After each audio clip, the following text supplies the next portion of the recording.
থাইল্যান্ডের নতুন প্রধানমন্ত্রী পেতংতান সিনাওয়াত্রা ফ্যাশন ও স্টাইলে নতুন নজির সৃষ্টি করেছে। থাইল্যান্ডের নতুন প্রধানমন্ত্রী তার নিজস্ব ফ্যাশন রূপে সকলের নজর কেড়েছেন। আধুনিক ও ঐতিহ্যের সমন্বয়ে তার পোশাক নির্বাচন আন্তর্জাতিকভাবে প্রশংসিত হয়েছে।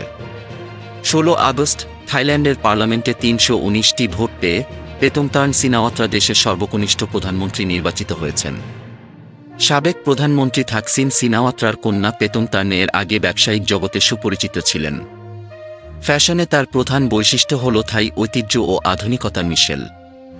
37 বছর বয়সী পেতংতানকে সাধারণত টেইলর্ড স্যুটে দেখা যায়, যা তার ব্যক্তিত্বের সঙ্গে মিলে যায়। ঐতিহ্যবাহী পোশাক যেমন চুত থাই এবং নাগার আধুনিক সংস্করণও তিনি পরেন। তার পোশাকের অনুষঙ্গ যেমন ঘড়ি, ব্রেসলেট এবং ছোট গয়না তার স্টাইলের বিশেষত্বকে আরও বাড়িয়ে তোলে।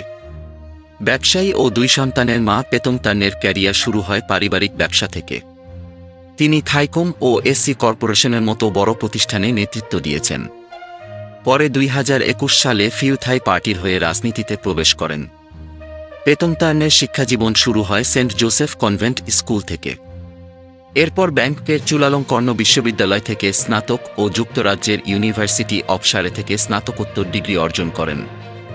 তার মেধাবী পরিচয় শিক্ষাজীবনের প্রতিটি স্তরে স্পষ্ট হয়েছে। নিজের ফ্যাশন ও স্টাইলের মাধ্যমে পেতংতান শুধু থাইল্যান্ডেই নয়, আন্তর্জাতিক মহলেও প্রশংসা কুড়িয়েছেন।